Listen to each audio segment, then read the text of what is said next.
자, 안녕하십니까. 8월 24일 이슈맨의 주식 뉴스공장 두 번째 방송을 시작을 하도록 하겠습니다. 오늘 전주를 조금 비트가 강한 걸로 한번 골라봤습니다.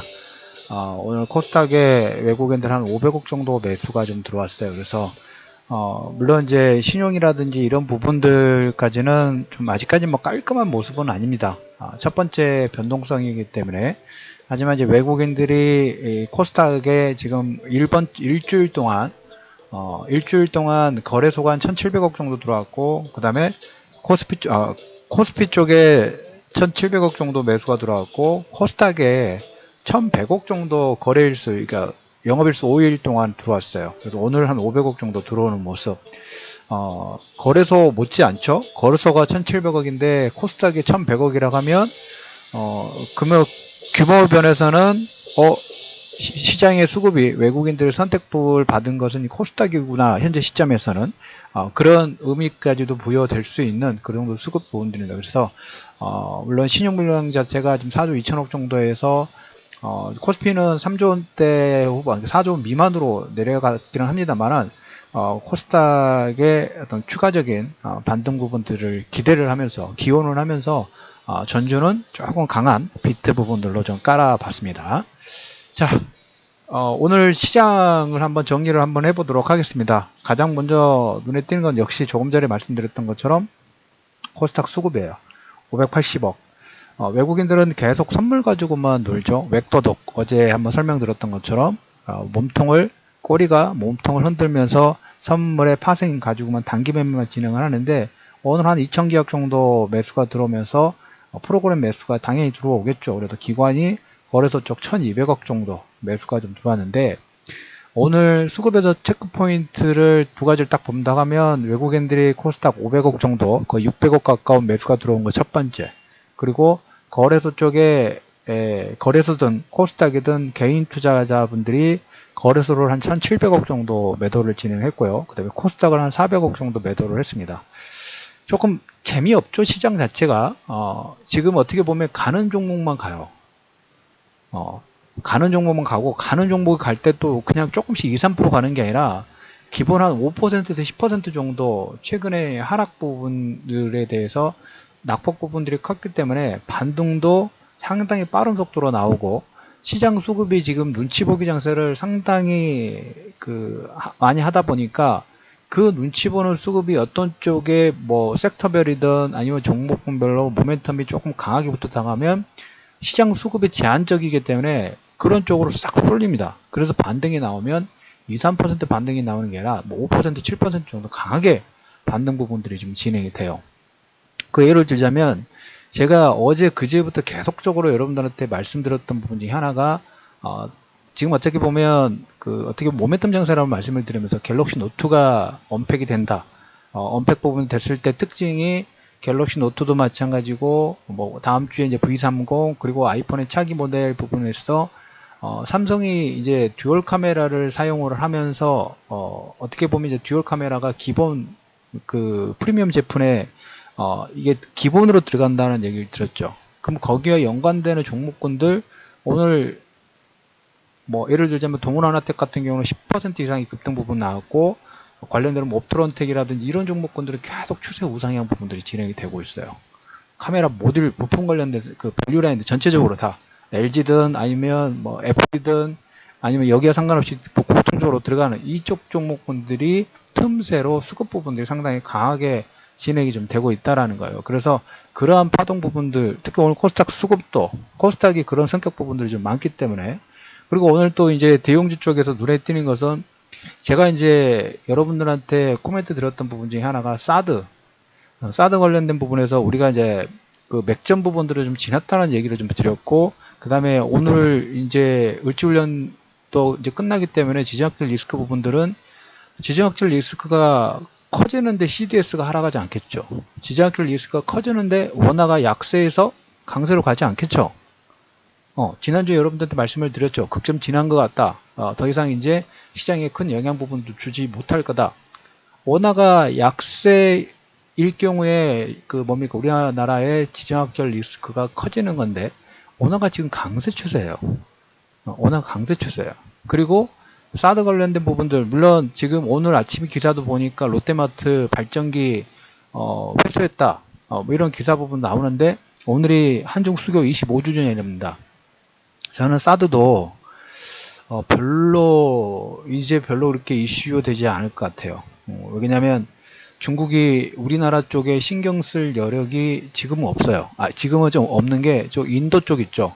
부탄하고 거기 지금 인도군하고 대치하고 있기 때문에 그게 지금 좀 더 큰 변수이지, 이미 설치된 사드는 지금 어떻게 보면 의미상으로 극점 부분들을 이미 지나서 이미 설치하기로 결정이 났기 때문에 별로 큰 제재 수단 부분들이 되지 못할 거라고 봅니다. 그래서 오늘 어떻게 보면 화장품 관련은 이제까지 사드 관련된 부분들로 인해서 긍정적인 영향을 못 땄던 이런 종목군들 바닥권 반등 포인트 부분이 나왔다는 코멘트를 좀 드렸는데, 오늘 그 대표적인 게 화장품 상당히 강하게 치고 올라왔어요. 저는 이 추세 부분들은 워낙 많이 빠졌기 때문에 우리가 통상적으로 볼 때 하락폭에 대해서 가장 기본적인 기술적 반등은 30%, 3분의 1 정도의 반등 부분들이에요.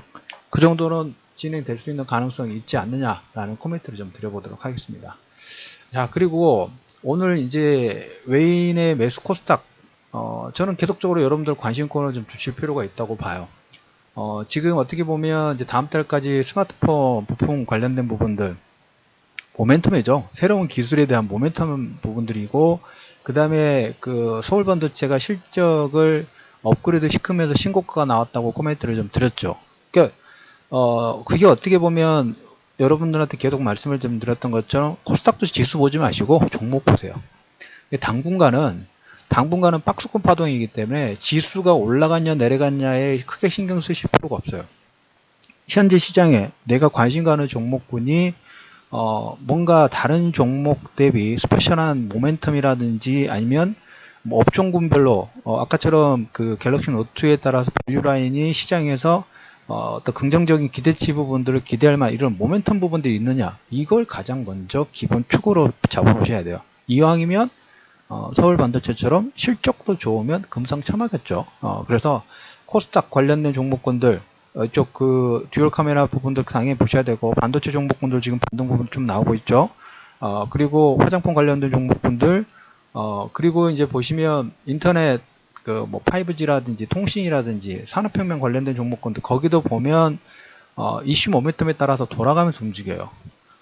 최근에 시장에서 제가 관심 뒀던 종목 중에 급등한 종목군 중에 하나가 뭐냐면 옴니텔이라는 종목이에요. 한 1년 반 전부터 그 종목의 흐름 부분들을 계속적으로 봤었는데, 관심권을 뒀던 이유는 두 가지예요. 첫 번째, 이번에 이제 K뱅크라든지 카카오뱅크가 되면서 이 카카오뱅크나 K뱅크의 경쟁력 부분들은 일반 은행과 차이점을 딱 꼽는다고 하면, 첫 번째가 대출 금리가 싸고 빠르게 진행된다는 것, 대출. 그게 첫 번째고, 두 번째, 카카오뱅크 같은 경우에 협의 송금 부분들을 진행할 때 일반 은행의 10분의 1이라는 얘기를 드렸죠. 옴니텔이 이런 관련 사업 부분들 하고, 두 번째, 가상화폐죠. 역시 가상화폐인 비트코인, 빗썸이라는 데 지분을 한 9% 정도 미만을 가지고 있어요. 그걸로 인해서 지금 옴니텔은 300% 이상의, 3배 이상의 상승 부분들이 좀 진행이 됐어요. 그럼 실적이 300% 이상 증가된 건 아니에요. 기대감으로 그의 주가 상승 부분들이 지금 진행이 됐어요. 그게 어떻게 보면 하나의 현재 시장 주도주군의 흐름이라고 보시면 돼요. 모멘텀, 성장에 대한 기대감 부분들을 좀 크게 받을 수 있는 그런 기대감들이 있는 종목군들이 반등을 이끌어내고 있다라는 하나의 반증이라고 보시면 돼요. 근데 그런 종목군들은 아무래도 거래소보다는 코스닥 쪽 종목들이 많죠. 그래서 코스닥 종목군들, 관심권을 두실 필요가 있다라는 코멘트하고, 화장품 관련 종목군들 사드의 영향권 부분들은 상당 부분 많이 감소가 됐다라는 코멘트. 그리고 원화가 지금 약세에서 강세로 가고 있다는 부분도, 근데 이 원화 부분들은 오늘 이제 잭슨홀 미팅 부분들이 시작하기 때문에 이거에 따라서 현재 추세가 원화가 강세 추세인데 더 강세로 갈지 아니면 다시 약세로 갈지, 이건 그때 따라 결정이 좀 될 것 같아요. 그래서 우리가 이제 오늘부터 시작되고 여기에서 우리가 원하는 그 연설 부분의 결과는 내일이 아니라 우리 금요일장 끝나고 토요일 날 돼야지만 어느 정도 가시화가 좀 될 것 같아요. 그래서 우리 시장에서는 대응 부분도 좀 힘들 건데, 제가 생각하는 부분들은 그럴 가능성 자체는 상당히 낮고, 그럼에도 불구하고 제가 생각하는 미팅에서 최악의 시나리오 부분들은 금리 인상해도 돼요. 테이퍼링 해도 상관없어요. 별로 그게 신경 쓰지 않아요. 그 부분은 별로 중요 포인트가 아니라고 저는 생각을 하기 때문에, 단 여러분들한테 여러 번 얘기 드렸던 것처럼 그 속도가 속도 자체를 뭐 1, 2년 안에 갑자기 모두 다 마무리하겠다, 이런 건 나올 가능성 자체는 아주 낮지만, 그럴 경우에는 이건 조금 피곤해지는 일이에요. 그런데 그럴 가능성 자체는 상당히 좀 낮다. 그래서 시장에서는 지금 테이퍼링도 상당히 많이 반영이 좀 됐죠. 유로화 강세가 그 반증 증거이기 때문에.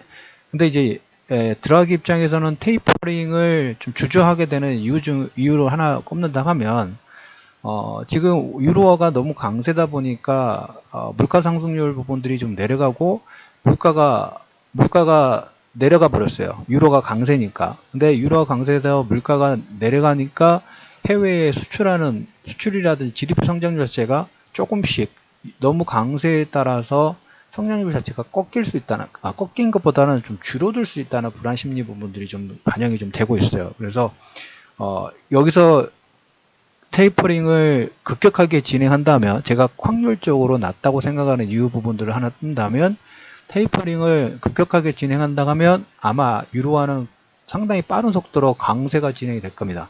그러면 강세가 진행이 된다 하면 유럽이 원하는 물가 상승률 부분들은 강세니까 해외에서 물건을 수입하다 보면 수입 가격이 또 떨어지죠. 그럼 물가 상승률 부분들은 더 하락 부분들을 할 거고, 더 하락하게 돼서 하락하고, 그러면 이제 성장률도 떨어지게 될 것이고, 해외 수출 부분도 줄어들게 되죠.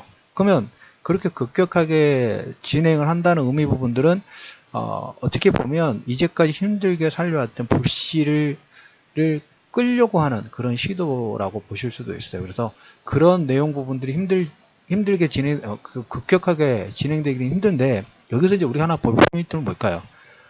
시장에서 지금 불확실성들 때문에 눈치를 슬슬 보고 있다고 말씀을 좀 드렸죠. 자, 그런데 반대로 별 내용이 아니고 상당히 스탠스 자체가 좀 더 양쪽 하나 부분들의 시간을 좀 연기를 좀 긴 시간 동안 간다든가, 아니면 아직 뭐 경기에 대한 자신감이라든지, 그 다음에 급격한 어떤 행동 부분들은 안 하는 쪽으로 코멘트가 나오면 시장은 또 여기에 또 반등할 수가 있겠죠. 예, 유동성이 축소가 되는 게 아니라 시간을 또 번다 하면, 또 여기 사람들의 투자자들은 자금 자체가 좀 들어갈 수 있는 가능성 자체가 상당히 좀 크다고 보시면 될 것 같아요. 그래서 그 부분에 따라서 여러분들이 대형주 쪽에 포인트 부분들을 좀 더 둬야 될지, 아니면 코스닥 쪽에 조금 더 포인트 부분들을 줘야 될지의 방향성이 설정이 된다, 이런 얘기를 좀 드리도록 하겠고, 마지막으로 트럼프 오늘 뭐 장벽 세워서 셧다운 시키겠다 아침에 이제 그런 얘기 드렸는데, 이것도 너무 이렇게 머리를 너무 쓰시는 것 같아요. 제가 생각하는 부분들은 저렇게 장벽 부분들을 으르렁거리면서 뭐 세제 개혁안이라든지 다른 그 방안 부분들 표결을 양보 수단으로 쓰지 않을까 싶습니다. 어떻게 보면 여러분들 작년에 트럼프 그 선거 때부터 뭐 국경에 그 장벽 세우겠다 막 이런 내용 부분들 진행 막 했다가 주변 업체들 상당히 마찰 부분들이 많이 이뤘는데, 그 뒤에 보시면 자기가 원하는 수단 부분들을 위한 협박 수단이었고, 그 다음에 마지막은 그 뭐 용두사미가 됐죠. 그래서 셧다운은 쉽게 나올 수 있는 내용은 아니고, 물론 이제 공화당 쪽에서 주도권 부분들이 아직 좀 의원 수가 좀 부족하기 때문에 아무래도 불확실성 부분들이 있을 수밖에 없는 그런 구조이긴 합니다. 하지만 지금 그냥 사전 포착 정도로 보시면 될 것 같아요. 쉽게 셧다운이 나오는 것도 아니고 셧다운 부분들은 본격적으로 9월 초 이상 10일 넘어서부터 본격적인 논의가 되면 그때 여러분들이 관심권을 두실 필요가 있고 이번 주는 잭슨홀 미팅하고 코스닥 그리고 코스닥의 외인 매수가 1100억 정도 5일 동안 1100억 정도 들어온 부분 체크하시고 오늘은 거의 600억 정도 들어왔다는 코멘트 좀 다시 드리겠고요. 그 다음에 화장품 관련주 사드 영향권에 있는 섹터 부분들은 역시 역발상으로 관심권으로 이제 두셔야 될 그런 타이밍이 아닌가 라는 코멘트 드리면서 금일 8월 24일 두 번째 이슈맨의 주식 뉴스 광장 마무리 하도록 하겠습니다.